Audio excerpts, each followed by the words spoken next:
بسم الله الرحمن الرحيم. إن الحمد لله نحمده ونستعينه ونستغفره ونعوذ بالله من شرور أنفسنا ومن سيئات أعمالنا.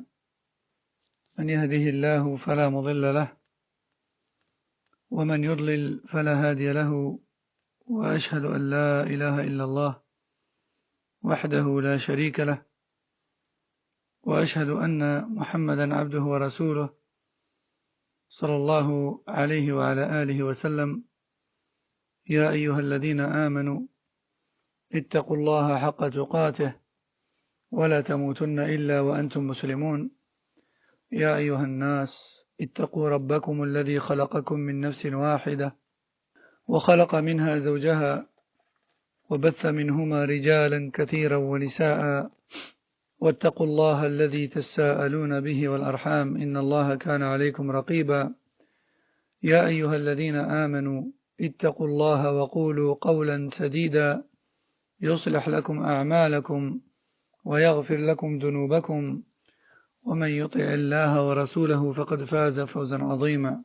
أما بعد، فإن أصدق الحديث كتاب الله، وخير الهدي هدي محمد صلى الله عليه وسلم، وشر الأمور محدثاتها، وكل محدثة بدعة، وكل بدعة ضلالة، وكل ضلالة في النار. أما بعد، السلام عليكم ورحمة الله وبركاته. نرجع بعد انقطاع طويل بحمد الله ومنته إلى قراءة هذا الكتاب الذي فائدته أعظم الفوائد، ألا وهي توحيد رب العالمين جل وعلا. فنرجع إلى قراءة شرح كتاب التوحيد لفضيلة الشيخ أحمد بن يحيى النجمي رحمة الله عليه، وكنا قد وصلنا إلى الباب السادس، وهو باب من الشرك لبس الحلقة أو الخيط ونحوهما لرفع البلاء أو دفعه. Nous voici de retour, alhamdulillah, à la lecture de ce livre qui a la plus grande des importances, à savoir le livre de l'unicité, car il n'y a pas plus important que l'unicité d'Allah, tabarak wa ta'ala. Et nous sommes arrivés au 6e chapitre de ce livre qui s'intitule « Fait partie du polythéisme le fait de porter un anneau ou un fil ou autre chose pour dissiper un malheur ou le repousser ». Fait partie du polythéisme le fait de porter un anneau, un fil ou autre chose pour dissiper un malheur ou le repousser. وقد ذكر المؤلف محمد بن عبد الوهاب رحمه الله رحمة واسعة في هذا الباب 4 أدلة. الدليل الأول قول الله تعالى: أفرأيتم ما تدعون من دون الله إن أرادني الله بضر. هو النحاس الأصفر. قال: رأى النبي صلى الله عليه وسلم رجلا في يده حلقة من صفر، فقال: ما هذه؟ فقال الرجل: هي من الواهنة. والواهنة شيء من الضرر يجده الإنسان في جسده. قال: هي من الواهنة. فقال: انزعها فإنها لا تزيدك إلا وهنا، فإنك لو مت وهي عليك ما أفلحت أبدا. رواه أحمد بسند لا بأس به، وصححه ابن حبان والحاكم وأقره الذهبي، ورواه بنحوه أيضا عن أبي عامر الخراز عن الحسن. وهذا الحديث طبعا يعني قد ضعفه الشيخ الألباني رحمه الله في ضعيف ابن ماجه، وكذلك في غاية المرام، وكذلك في موارد الظمآن، وانظره في السلسلة الضعيفة. وقد قال الشيخ فركوس حفظه الله أنه وإن قلنا بصحته فإن تقديره وتأويله إن عملت هذا العمل بعد قيام الحجة عليك من رسول. بعض الأحاديث الضعيفة من المؤلف في كتابه لا يعني أن ما أراده ليس بصحيح، وإنما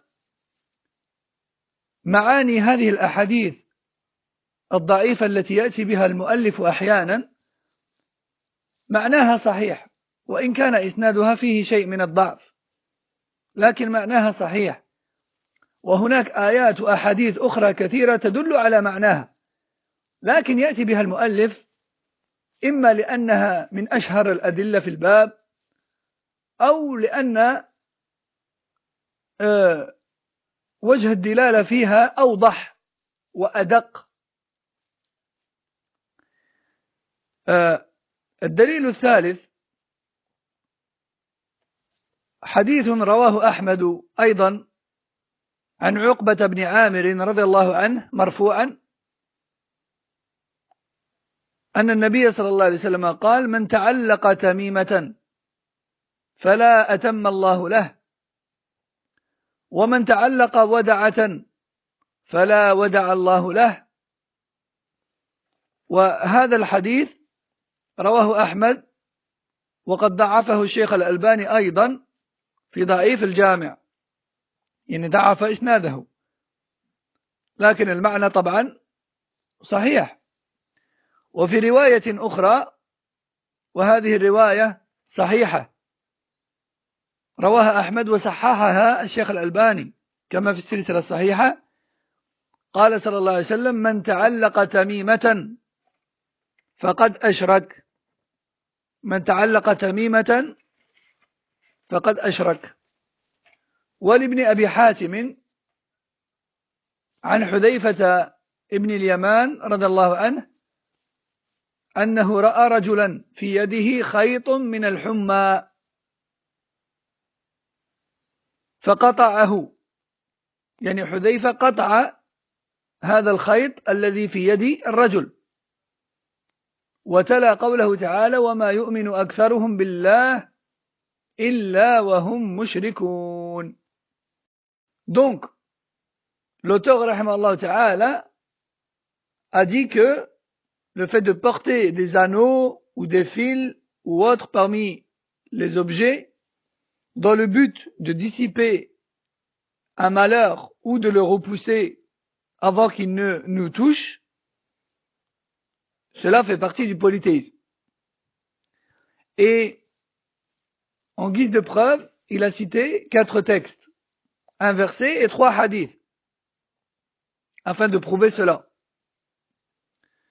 Alors, le premier dalil, c'est la parole d'Allah tabaraka wa ta'ala, qui est dans Surat al-Zumar, verset 38, qui a pour sens: dis-leur, ô Mohammed, dis aux polythéistes, voyez-vous ceux que vous invoquez en dehors d'Allah?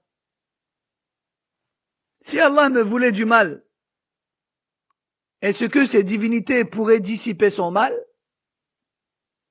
Ou s'il me voulait une miséricorde, est-ce que ces divinités pourraient retenir sa miséricorde? Donc bien sûr, le ulama, et parmi eux Cheikh al-Usaymi hafidahullah dans son sharh de Kitab al-Tawhid, il dit que effectivement ce verset vise à la base l'adoration des idoles et donc le polythéisme majeur, mais il fait partie de la manière de faire des salafs afin de sensibiliser et de faire peur aux gens du polythéisme, d'avancer parfois des versets des hadiths qui parlent du polythéisme majeur afin de pousser les gens à s'écarter du shirk, même s'il est mineur. Ensuite, la deuxième preuve que le cheikh apporte dans ce chapitre, c'est un hadith rapporté par Imran ibn al-Husayn, qui dit que le prophète sallallahu alayhi wa sallam a vu un homme qui portait dans sa main un anneau en cuivre. Le prophète sallallahu alayhi wa sallam l'a donc interpellé en lui disant: qu'est-ce que c'est? Qu'est-ce que je vois là? À quoi cela te sert-il? Et cet homme a dit: c'est un anneau contre la faiblesse. Contre la faiblesse. Il y a une certaine faiblesse musculaire que l'on ressent parfois au niveau des trapèzes ou au niveau des épaules, qu'on appelle en arabe le wahina. Et cet homme a dit au prophète sallallahu alayhi wa sallam: c'est un anneau qui est censé me préserver ou me débarrasser de al-wahina, qui est cette douleur qui nous affaiblit au niveau des trapèzes ou des épaules, que l'on peut ressentir parfois. Et le prophète sallallahu alayhi wa sallam lui a de suite répliqué en lui disant: retire ça, car elle ne va t'ajouter que faiblesse au-dessus de la faiblesse que tu as déjà. Et si tu venais à mourir en portant cet anneau, eh bien, tu n'atteindrais jamais la réussite.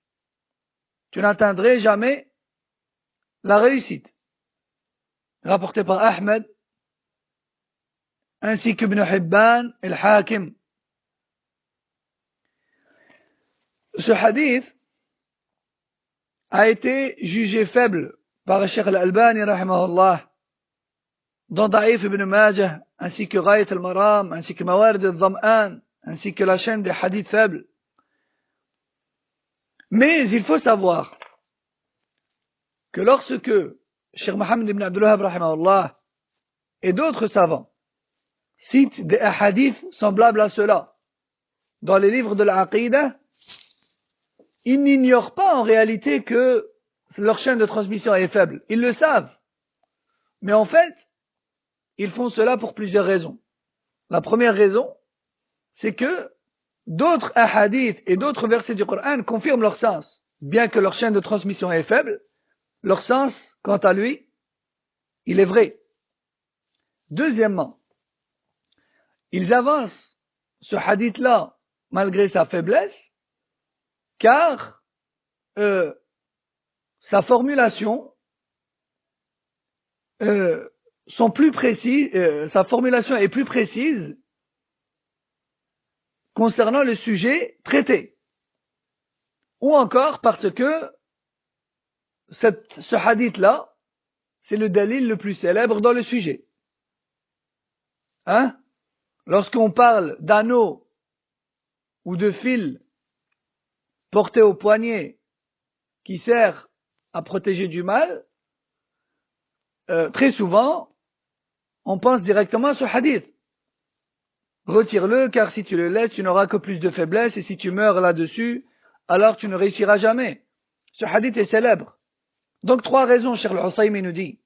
Première raison, c'est que bien que sa chaîne soit faible, son sens est vrai, et confirmé par d'autres textes. Deuxièmement, sa formulation à ce hadith, elle est plus précise et plus claire dans le sujet traité. On voit plus facilement le lien entre le titre et la preuve. Et troisièmement, parce que ce hadith, c'est l'un des plus célèbres dans le sujet, tout simplement. Donc je reviens et je dis que ce hadith, bien qu'il a été authentifié par Ibn Hibban, al-Hakim et al-Dhahabi, il a été jugé faible par Cheikh al-Albani rahimahullah. Et Cheikh Firkouz hafidahullah nous dit que ce hadith est faible, effectivement, mais s'il venait à être considéré authentique, alors son sens serait: si tu meurs en portant cela au poignet, alors que tu as su le jugement de cela de la part du messager d'Allah, alors tu ne réussiras jamais dans l'au-delà.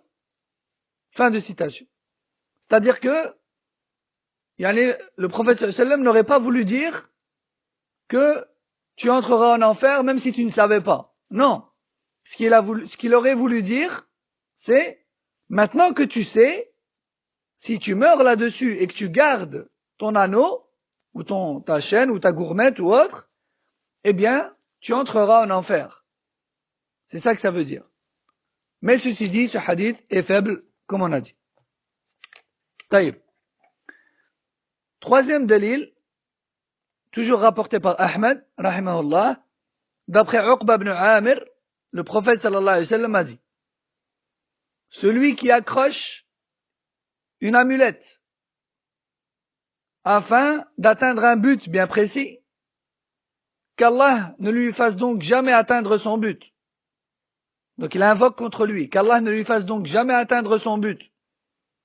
Et celui qui accroche al-wud'a, alors qu'Allah ne lui fasse jamais atteindre son but non plus. Et le wud'a, c'est quoi? C'est un type de coquillage blanc en général, avec lequel on fabrique souvent des bijoux, des chaînes ou des bracelets, et on trouve souvent cela chez les peuples d'Afrique. Ce sont des petits coquillages blancs qu'on met sur les bracelets, qu'on met sur les chaînes, parfois même au niveau de la tête, ce qu'on appelle le wud'a. C'est des petits coquillages blancs et avec lesquels les gens fabriquent, certains peuples fabriquent des bijoux. D'accord? À la base, les gens fabriquent des bijoux avec. Mais parfois, il y a une mauvaise croyance qui accompagne le port de ce genre de coquillage, qui est le fait d'apporter le bien ou de repousser le mal. Et c'est là que ça pose problème. Ou sinon, il n'y a pas de problème. Ou sinon, il n'y a pas de problème à se faire beau avec ce genre de coquillage. Al-Muhim, c'est ça le wud'a. Et le prophète, à l'époque du prophète sallallahu alayhi wa sallam, le wud'a existait déjà. Et il a d'ailleurs dit, alayhi salatu sallam, dans ce hadith, celui qui accroche une wud'a, alors qu'Allah ne lui fasse jamais atteindre son but. Et il a voulu dire par là, bien sûr, celui qui accroche une wud'a pour se préserver d'un mal ou pour attirer un bien. Et ce hadith est lui aussi jugé faible par Cheikh Al-Albani dans Da'if al-Jami'. Mais le pourquoi du comment il est cité ici, on l'a déjà expliqué. Ensuite, il y a une autre variante de ce même hadith qui, quant à elle, est authentifiée par Cheikh Al-Albani, comme dans la chaîne des hadiths authentiques. Et dans cette deuxième variante, le prophète sallallahu alayhi wa sallam dit, quiconque accroche une amulette a donc commis un acte de polythéisme. Naam. Donc ça, c'était la troisième preuve. Il nous a cité un hadith, puis une deuxième variante de ce même hadith. La quatrième et la dernière preuve de ce chapitre, c'est un athar, donc un acte rapporté de Hudayfa ibn al-Yaman, le compagnon du prophète sallallahu alayhi wa sallam, et aussi Amir al-Mada'in, à son époque. Il était l'émir et le responsable et le dirigeant des villes, des grandes contrées musulmanes. Allez, disons que c'est comme si on parlait du premier ministre aujourd'hui dans un pays, en fait. Il est au-dessus de tous les maires et de tous les élus d'un pays, et les maires et les élus des régions d'un pays. C'est à peu près ça. Donc, Hudayfa ibn al-Yaman, il était Amir al-Mada'in. Vous allez savoir pourquoi après, pourquoi je donne ce détail. Donc, Ibn Abi Hatim, qui est l'un des savants anciens, rapporte que Hudayfa ibn al-Yaman, un jour, a vu un homme. Tout à l'heure, on a dit que c'est le prophète qui a vu un homme porter un anneau. Cette fois-ci, c'est Hudayfa ibn al-Yaman qui a vu un homme porter un fil autour de son poignet qu'il prétendait le préserver de la fièvre.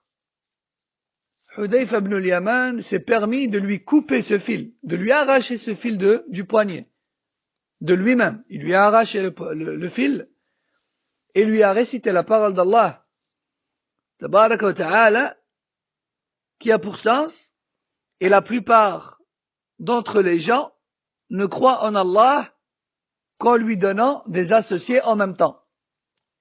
Et la plupart des gens ne croient en Allah qu'en lui donnant des associés en même temps.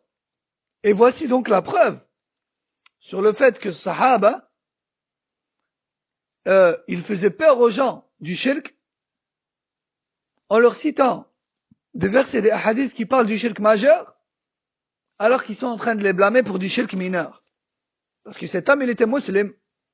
Il savait, comme disent les ulama, il savait que seul Allah Azza wa Jal préserve de la maladie, de la fièvre, etc. Mais il considérait que ce fil était une cause par laquelle Allah Jalla wa Ala le préserve de la fièvre. Et dans ce cas, c'est du shirk quand même. Mais c'est du shirk mineur. En fait, le fait de s'attacher à une chose en ayant pour croyance que elle-même, cette chose, apporte le bien et repousse le mal, ça c'est du shirk majeur. Parce qu'on a mis à même pied d'égalité Allah et cette chose. En revanche, le fait de croire que c'est Allah qui fait tout, mais que cette amulette, cette main prétendue main de Fatma, hein, ou cet œil, ou ce pneu sur sa façade de maison, ou autre parmi les choses, c'est une cause qui protège du mal ou qui apporte le bien, ça c'est du shirk aussi. Mais c'est du shirk mineur. Et le fait de croire que c'est une cause, c'est du shirk aussi. Pourquoi? Parce que c'est mentir sur Allah. C'est prétendre que Allah fait telle et telle chose par la cause de ce pneu, par la cause de cette main, par la cause de cet œil, etc. Et ça c'est du shirk mineur. Taïb. Donc, Hudayfa ibn al-Yaman arrache ce fil du poignet de cet homme et lui récite la parole d'Allah tabaraka wa ta'ala, qui a pour sens, et la plupart des gens ne croient en Allah qu'en lui donnant des associés. C'est-à-dire, tu es mu'min, tu crois en Allah et en même temps, à côté de ça, tu fais du shirk. À côté de ça, tu fais du shirk. Et ce verset se trouve dans Surat Yusuf, verset 106. Surat Yusuf, verset 106. طيب. قال الشيخ النجمي رحمه الله تعالى: الرفع يكون بعد وجود البلاء، والدفع يكون قبل وجوده، كما يعتقد بعض الناس أن هناك أشياء تدفع العين أو تدفع الجن وما أشبه ذلك، وهذا أمر خطير.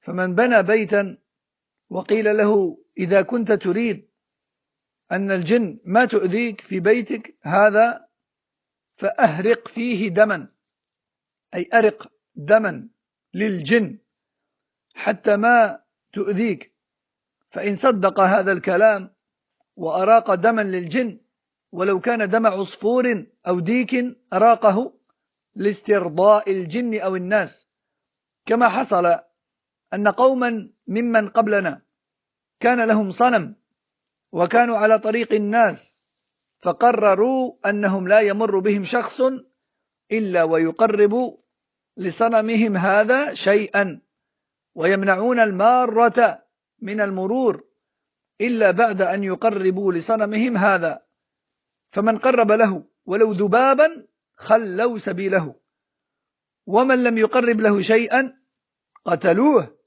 فمر بهم رجلان فأحدهما قرب ونجا من القتل لكنه استوجب النار جزاء له على ما فعل من الشرك، والآخر قال لم أكن لأقرب لأحد دون الله شيئا فضربوا عنقه فدخل الجنة، يعني استحق الجنة. فيا عبد الله كن موحدا ومت على التوحيد لتنجو من عذاب ربك. Cheikh Najmi rahimahullah nous dit: les gens portent et accrochent ce genre d'amulettes en général pour deux buts.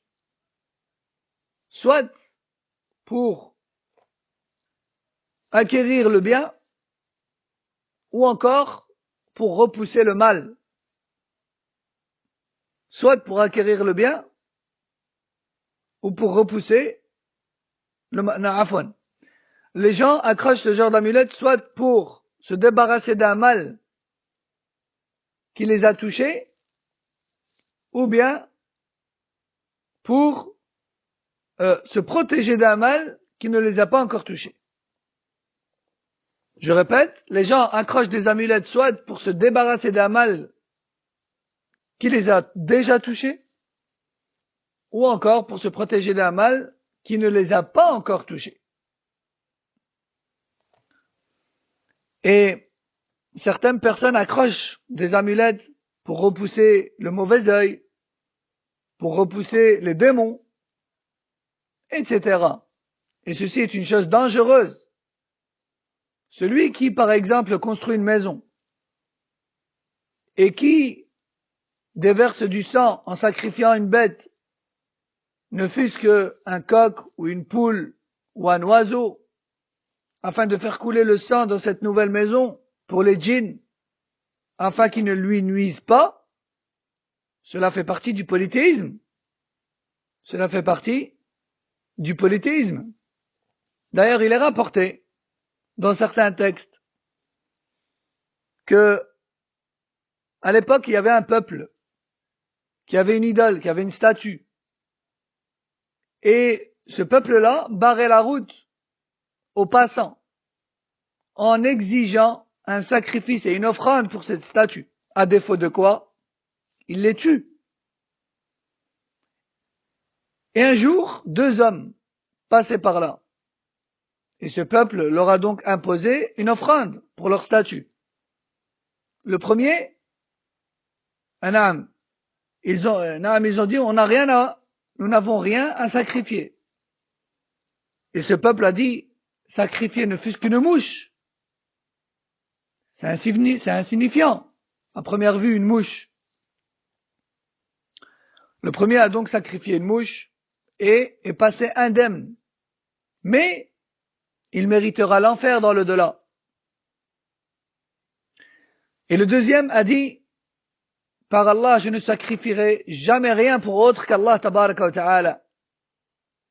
Et celui-là a été exécuté. Mais il méritera dans l'au-delà le paradis. Il méritera dans l'au-delà le paradis.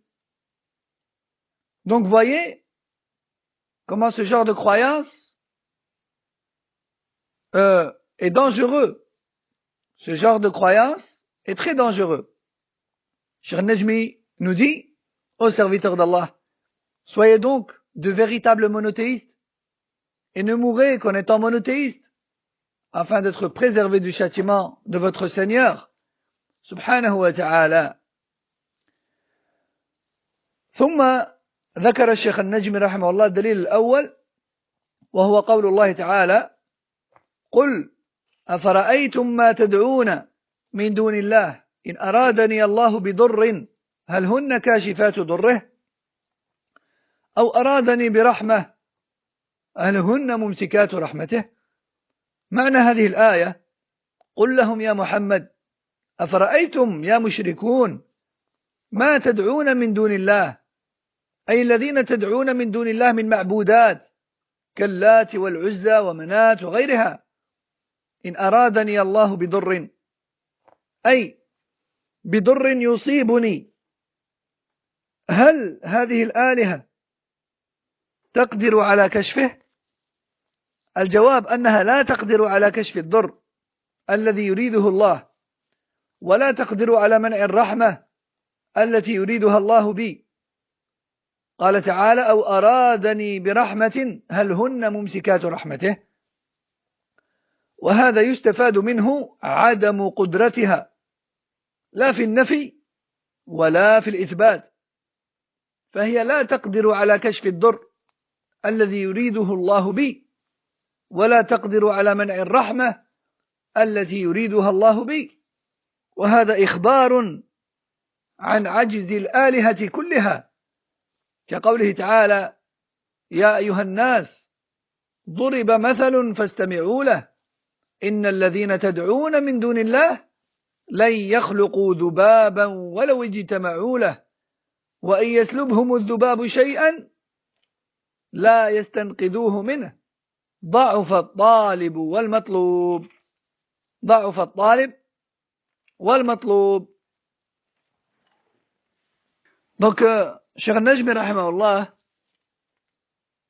entame donc l'explication du premier dalil du chapitre, qui est la parole d'Allah Jalla wa Ala, qui a pour sens: dis-leur, voyez-vous ceux que vous invoquez en dehors d'Allah, si Allah me voulait du mal, est-ce que ces divinités pourraient dissiper son mal? Ou s'il me voulait une miséricorde, pourrait-elle retenir sa miséricorde? Cheikh Najmi rahimahullah nous dit, dans ce verset, Allah Jalla wa Ala ordonne à son messager alayhi salam d'interpeller les polythéistes avec cette question. C'est-à-dire tout ce que vous adorez, invoquez, implorez en dehors d'Allah, tel que Allat, Al-Uzza et Manat, etc. Si Allah voulait m'éprouver par un mal, est-ce que ces divinités-là pourraient dissiper ce mal et m'en débarrasser? La réponse est non. Et si Allah voulait me donner une miséricorde et un bien, est-ce qu'elle serait capable de l'en empêcher? La réponse est non. Et il y a dans ce verset, en réalité, dans ce verset, Allah Jalla wa Ala attire leur attention et la nôtre sur l'incapacité la plus totale de faire quoi que ce soit chez les fausses divinités. Allah Jalla wa Ala dit dans Surat Al-Hajj, verset 73, qui a pour sens: ô vous les gens, une parabole vous est proposée, écoutez-la. Ceux que vous invoquez en dehors d'Allah ne sauraient même pas créer une mouche, quand bien même ils s'uniraient pour cela. Et si la mouche les dépouillait de quelque chose, ils ne sauraient le lui reprendre. Le solliciteur et le sollicité sont tous deux faibles et incapables de quoi que ce soit. Donc, ceci était l'explication du premier dalil. Donc, encore une fois, je répète, comme dit Cheikh Al-Usaymi, hafidahullah, dans ce verset, Allah Jalla wa Ala parle du polythéisme majeur, mais il fait partie de la manière de faire des salafs, comme on l'a vu, ou comme on va le revoir encore dans le dernier dalil, de faire peur du shirk par des versets des hadiths qui parlent du shirk majeur, même si ce qui est blâmé sur le moment, c'est du shirk mineur. نعم. الدليل الثاني: ثم أورد حديث عمران ابن حسين رضي الله عنه أن النبي صلى الله عليه وسلم رأى رجلا في يده حلقة من صفر، وقيل صفر، فقال: ما هذه؟ قال: من الواهنة. قال: انزعها فإنها لا تزيدك إلا وهنا، فإنك لو مت وهي عليك ما أفلحت أبدا. مضمون هذا الحديث أن من تعلق شيئا أنه يوكل إلى الشيء الذي تعلقه، سواء كان من صفر، والصفر هو النحاس الأصفر، أو من حديد، أو من خيوط، أو من سيور، والسيور هي قطع من جلد، أو غير ذلك. كل هذه الأشياء لا تفيد من تعلقها شيئا، والمؤمن متوكل على الله، فيبقى المؤمن مرتبطا بربه سبحانه وتعالى غير ملتفت لأحد سواه، وهذا هو التوحيد. الذي لا يقبل الله من الخلق عبادة بدونه. لا بد من التوحيد حتى يقبل الله منك العبادة، سواء كانت صلاة أو صوما أو صدقة أو غير ذلك، لا تقبل إلا بالتوحيد، لأنه يعني التوحيد لأنه أساسها وقاعدتها، يعني التوحيد أساس العبادة وقاعدة العبادة.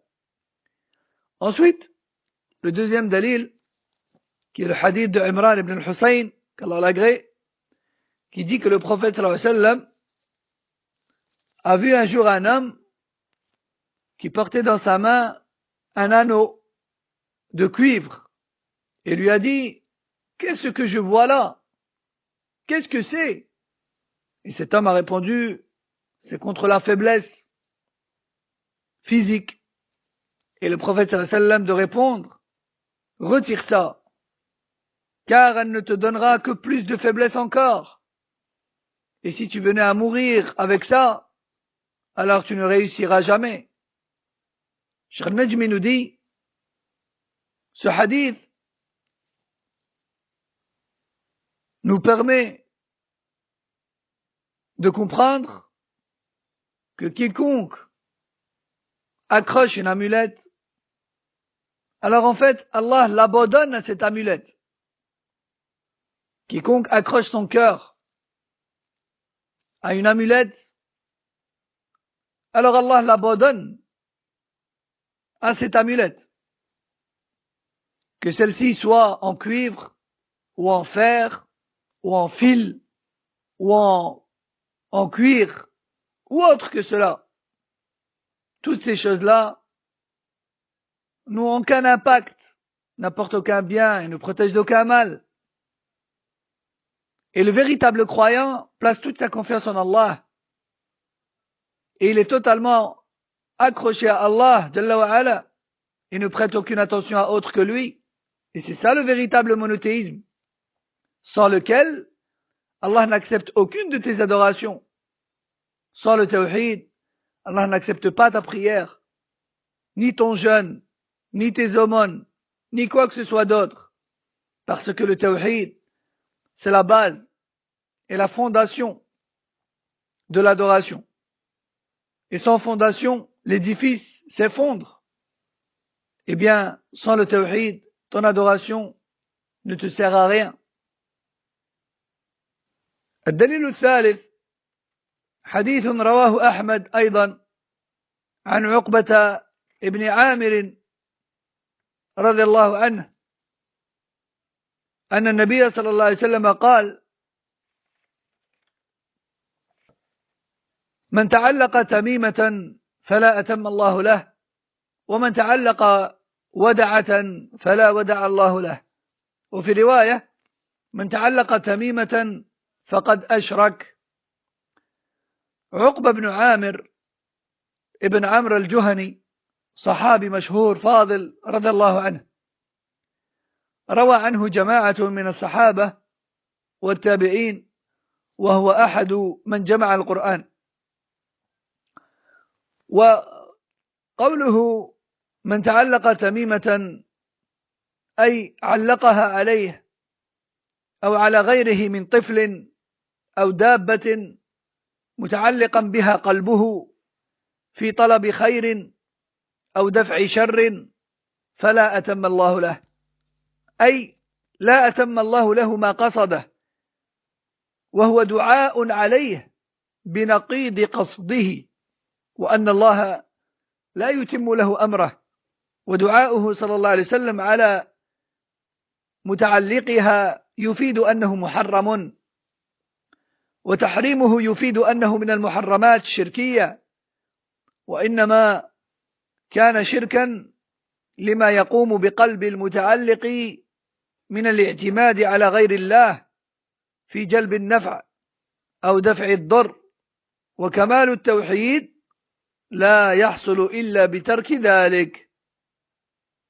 يعني ممكن يقول إنسان: أنا أعلم أنه لا يأتي بالخير ولا يدفع الشر إلا الله، إنما هذا سبب، أنا موحد أؤمن بالله.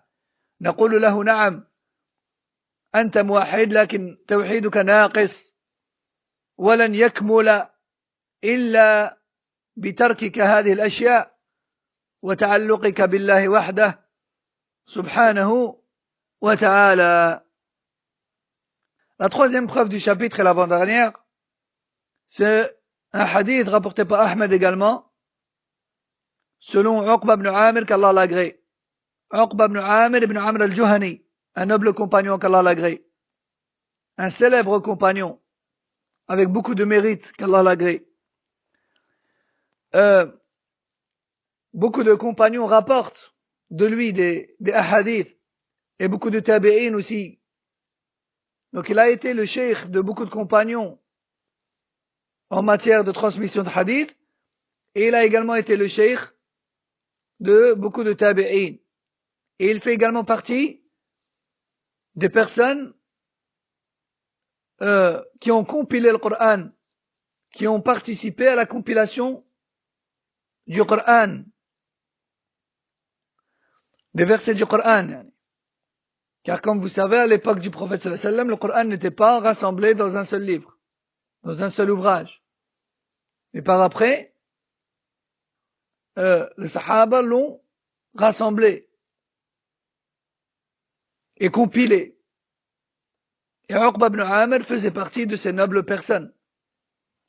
Donc, le prophète sallallahu alayhi wa sallam a dit, celui qui accroche une amulette ou une wud'a, et on a dit tout à l'heure c'est quoi le wud'a? Bien sûr, elle fait partie des amulettes, mais il l'a cité en particulier car les gens accrochaient particulièrement des wud'a. Le wud'a, on a dit, c'est le petit coquillage blanc avec lequel certains peuples fabriquent des bijoux, en l'occurrence les peuples d'Afrique. Mais malheureusement, parfois, il y a une croyance qui accompagne cela. Et c'est là que ça pose problème. Donc, le prophète sallallahu alayhi wa sallam a dit, quiconque accroche une amulette ou une wud'a, alors qu'Allah ne lui fasse jamais, alors qu'Allah ne lui permette jamais d'atteindre son but. Donc, le prophète sallallahu alayhi wa sallam, il invoque contre lui. Il dit qu'Allah ne lui permette jamais d'atteindre son but. Et dans une autre variante, quiconque accroche une amulette aura commis un acte de polythéisme. Naam. Et le fait que le prophète sallallahu alayhi wa sallam invoque contre la personne qui accroche une amulette, déjà, c'est quelque chose de grand, car le prophète sallallahu alayhi wa sallam invoque sur eux, invoque contre eux. Et deuxièmement, cela prouve que c'est haram et que c'est du shirk. Cela prouve que c'est haram et que c'est du shirk. Cela prouve que c'est haram parce qu'il invoque sur toi, il invoque contre toi. Et en plus, dans la deuxième variante, il dit clairement, faqad ashrak. Celui qui fait ça a commis un acte de polythéisme. Naam. Et il se peut qu'une personne nous dise, oh, mais moi je crois en Allah. Moi je sais qu'il n'y a que Allah qui apporte le bien, qui repousse le mal. Mais je porte ça ou j'accroche ça juste parce que c'est une cause. Nous lui répondons, oui. Alors d'accord, tu es croyant et tu es monothéiste. Mais ton monothéisme est manquant. Ton monothéisme est diminué. Et tu ne pourras atteindre le niveau dans ton tawhid qu'Allah veut de toi que lorsque tu auras détaché ton cœur de ces choses qui le diminuent, qui l'impactent et qui le souillent, à savoir les amulettes, qui font partie du shirk. قال الشيخ وأقول لقد عرفنا فيما سبق أن بعض الناس يعلق على نفسه أو على ولده تميمة فيتعلق قلبه بتلك التميمة بأنها تدفع عنه الشر والأذى. وكم رأينا من أناس يكون متعلقا لتميمة فإذا حاولت إزالتها ظن بأنك ألقيته إلى الموت. وقد يكون أن بعض الناس يعلق على دابته شيئا يزعم أنه يصرف عنها العين أو يصرف عنها الجن. فقد كنا في الأزمنة السابقة الختين يحمل شفرة يعني سكينا يزعمون أن هذه الحديدة التي يحملها تدفع عنه الشياطين. وكذلك أيضا النفساء تحمل شرمة. طبعا الشرمة هي سكين من نوع خاص. تحمل شرمة. النفساء هي المرأة التي ولدت وبعد الولادة تكون في نفاس، فالنفساء تحمل شرمة تزعم بأنها تمنع ولدها من الشياطين. وكان بعض الناس يتعلق عظم نسر، وبعضهم يتعلق شيئا من الضبع، وبعضهم يتعلق عين الذئب. وكذلك أيضا كانوا يعلقون على الجمل الكبير يعلقون عليه 7 من أعواد السداد. وهكذا أشياء كثيرة جعلها الشيطان للناس، فيكون قلب المتعلق متعلقا بها يظن أنها تحميه. ومن ذلك أيضا تعلق الودع وتعلق الخيوط. كل هذا لا يجوز للمسلم أن يفعله لأنه تعلق بغير الله. Cheikh Najmi nous dit, chez nous, donc chez eux, au sud de l'Arabie, hein, Cheikh Najmi il était de Salameta, donc c'est le sud de l'Arabie, à la frontière yéménite. Il dit, rahimahullah, et ce qu'il va citer comme exemple, en réalité, ça existe chez nous aussi. Parce que celui qui insuffle ce genre d'acte de polythéisme aux gens, c'est un seul, partout dans le monde, c'est Shaitan. Donc, il dit, certaines personnes accrochent sur eux ou sur leurs enfants des amulettes en prétendant qu'elles repoussent le mal ou qu'elles dissipent le mal. Certaines personnes qui portent ce genre d'amulettes, si tu venais à lui enlever, il réagirait comme si tu venais de le condamner à mourir. Si tu lui enlèves ce qu'il porte, il panique, comme si tu venais de le débrancher alors qu'il était en réanimation, branché aux soins intensifs. Subhanallah, tellement son cœur est attaché à cette amulette. Certaines personnes accrochées sur leur monture, et encore jusqu'à aujourd'hui d'ailleurs, des choses qu'ils prétendent repousser le mauvais œil, ou encore repousser les démons. Par exemple, fut une époque où certains peuples, lorsqu'ils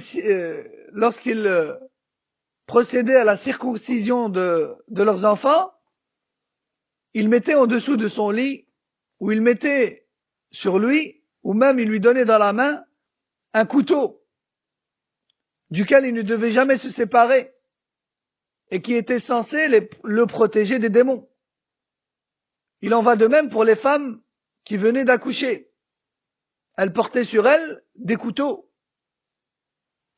en prétendant que ce couteau protège son bébé des démons. Certaines personnes accrochent également sur eux ou dans leur maison ou sur leur voiture ou autre des os d'aigle, donc le vautour, l'aigle. D'autres accrochent des parties de hyène, donc la hyène, hein, soit des os ou des canines ou autres de hyène. D'autres accrochent des yeux de loup. D'autres accrochent certains types de branches qui viennent de certains arbres, etc. parmi les choses. Et d'autres gens accrochent le wud'a, comme on a dit, donc ce coquillage blanc. Et tout cela en prétendant que ça repousse le mal. Et tout ça, c'est interdit pour le musulman. Car c'est un attachement autre qu'Allah. Tabarak wa ta'ala. وبالجملة فمن تعلق شيئا يزعم أنه يجلب له نفعا أو يدفع عنه ضرا فإنه في هذه الحالة يعتبر قد أشرك بالله شركا أكبر أو شركا أصغر على الأقل. ولهذا فإنه لا يخلو من إحدى العقيدتين، فإن اعتقد أن الصحة والسلامة متوقفة على هذا الشيء المتعلق، فإن قطع منه أو أزيل عنه اعتقد بأنه قد تعرض للهلاك، فإن هذا يعد من الشرك الأكبر. وإن اعتقده سببا مع علمه بأن الله هو الشافي الواقي، فإنه يكون في حقه شركا أصغر. Donc Cheikh Najmi nous dit, en conclusion, quiconque accroche une chose sur lui ou autre dans le but d'attirer un bien ou repousser un mal, alors dans ce cas, cette personne est d'une manière ou d'une autre polythéiste. Si elle croit que cette chose apporte le bien et repousse le mal en elle-même, alors c'est du polythéisme majeur qui fait sortir de l'islam. Et si elle croit que c'est Allah qui apporte le bien et le mal, mais que cette chose est une cause par laquelle il le fait, c'est du shirk mineur, car son cœur est attaché à autre qu'Allah tabaraka wa ta'ala. والودع هو صدف يخرج من البحر يتخذه بعض الناس الفقراء للزينة ويلعب به الأطفال، ويكون شركا إذا كان يعلقه معتقدا فيه أنه يدفع العين أو الشياطين. أما من تعلق الودع كزينة كما يفعله النساء من سكان الجبال، فهذا لا يعتبر من الشرك ولا يدخل في الشرك. وقوله صلى الله عليه وسلم فلا ودع الله له، أي فلا تركه بل يعاجله بالعقوبة، هكذا فيما يظهر. Donc, Cheikh Najmi nous dit, al-wuda', comme on a dit, c'est un coquillage. En général, il est blanc, et beaucoup de peuples pauvres fabriquent des bijoux avec ce coquillage. Et leurs enfants, et il sert aussi de jouet pour les enfants également. Et ce coquillage est considéré comme polythéisme lorsqu'il est utilisé avec ce genre de croyance, comme le fait de vouloir repousser le mauvais œil, des choses comme ça. Mais si l'unique but de son utilisation, c'est de se faire belle, ou encore de jouer, juste de jouer avec, alors il n'y a pas de mal, il n'y a pas de shirk là-dedans. Il n'y a pas de shirk là-dedans.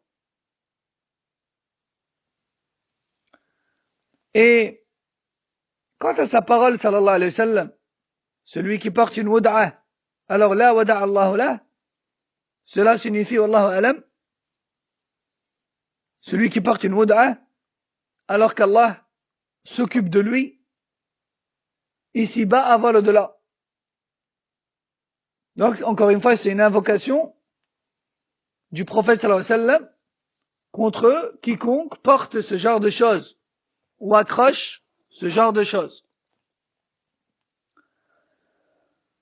ثم أتى إلى الدليل الأخير وهو الحديث الذي رواه ابن أبي حاتم عن حذيفة أنه رأى رجلا في يده خيط من الحمى فقطعه، وتلا قوله تعالى وما يؤمن أكثرهم بالله إلا وهم مشركون.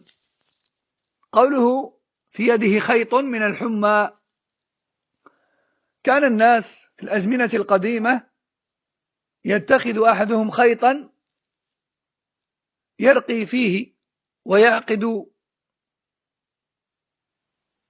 ويقرأ شيئا من القرآن، وأحيانا يقرأ غير القرآن، ويربط ب7 ربطات ثم يقولون هذا يدفع عنه المرض أو الحمى أو ما يشبه ذلك. وقد كان الناس في الزمن السابق يفعلون ذلك علما بأن قطع العزيمة أو الخيط أو الشيء المتعلق من دون نصيحة ومن دون إقناع هذا لا يغني عنه شيئا ولا يدفع عنه ضرا ولا يجلب له نفعا. هذا إنما يكون ممن له سلطة. فالنبي صلى الله عليه وسلم حين قطع تلك الحلقة عن الرجل من دون رضاه لأنه ولي الأمر، وحذيفة كان هو أمير المدائن في ذلك الوقت. فالمهم أن ما حصل من حذيفة رضي الله عنه لأنه كان من ولاة الأمر، كما أن النبي صلى الله عليه وسلم هو ولي الأمر والمشرع. فلا يجوز أن نأخذ بهاتين القصتين ونقطع كل ما رأينا أو كل من رأينا عليه شيئا من ذلك رضي أو لم يرضى، فهذا خطأ. بل يجب أن يكون الإنكار باليد لولاة الأمر وللرجل في أهل بيته. وأما من عدا ذلك فينبغي أن يكون إنكاره بالتوجيه والإقناع، فإن اقتنع قطعته عنه بعد قناعته، وإلا فلا، وبالله التوفيق. Donc dernier dalil du chapitre, c'est le hadith, ou plutôt le athar rapporté par Ibn Abi Hatim, dans lequel il est dit que Hudayfa ibn al-Yaman a vu un homme qui portait un fil autour de son poignet en prétendant que cela le protège de la fièvre. Il lui a donc arraché et lui a récité la parole d'Allah se trouvant dans le verset 106 de Surat Yusuf, et qui a pour sens: la plupart d'entre eux ne croient en Allah qu'en lui donnant des associés en même temps. À l'époque, Cheikh Najmi nous dit, à l'époque, les gens portaient des fils au poignet, des fils dans lesquels ils soufflaient, récitaient parfois du Coran ou autre que du Coran, et ils faisaient des nœuds, ils faisaient 7 nœuds, puis ensuite ils disaient, voilà, ce fil, tu peux le porter à ton poignet ou autre, il te protège de la maladie, te protège de la fièvre, etc. Les gens à l'époque faisaient cela. Et donc, Hudayfa ibn al-Yaman est intervenu et a arraché ce fil du poignet de cette personne. De la même manière que dans le deuxième hadith, vous avez entendu que le prophète sallallahu alayhi wa sallam a blâmé cet homme qui portait un anneau en cuivre à cause de la faiblesse, et il lui a dit: retire ça, car si tu meurs avec ça, tu n'auras que plus de retire ça, car tu n'auras que plus de faiblesse, et si tu meurs avec ça, tu ne réussiras jamais. Alors quel est le point commun? Le point commun, c'est que le prophète sallallahu alayhi wa sallam était le gouverneur principal des musulmans, et Hudayfa ibn al-Yaman a été désigné par celui-ci pour diriger les différentes contrées musulmanes. Il était le responsable des différentes contrées. Il était le représentant.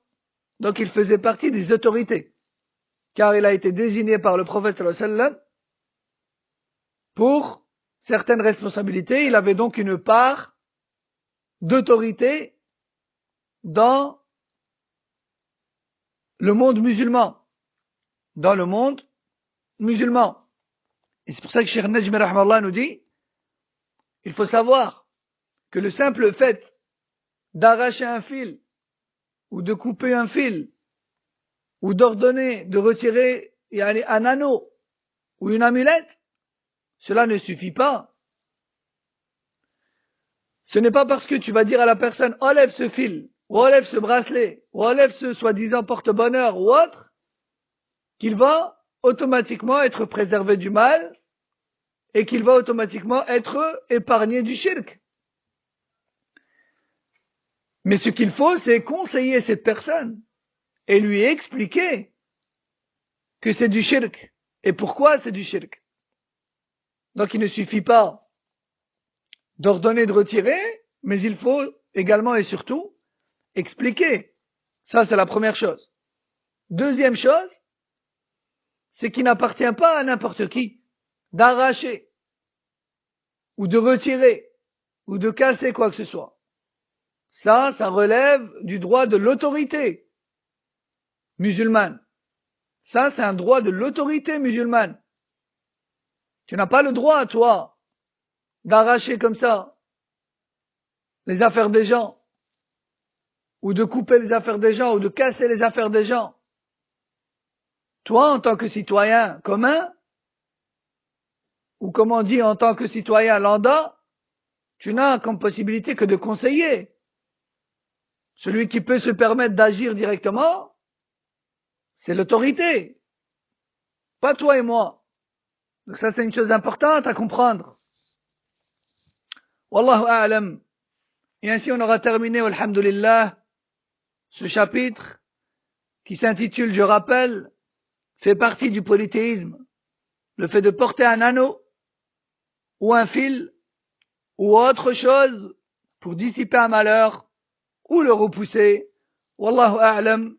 سبحانك اللهم وبحمدك أشهد أن لا إله إلا أنت أستغفرك وأتوب إليك وصلى الله وسلم وبارك على نبينا محمد وعلى آله وصحبه أجمعين والسلام عليكم ورحمة الله وبركاته.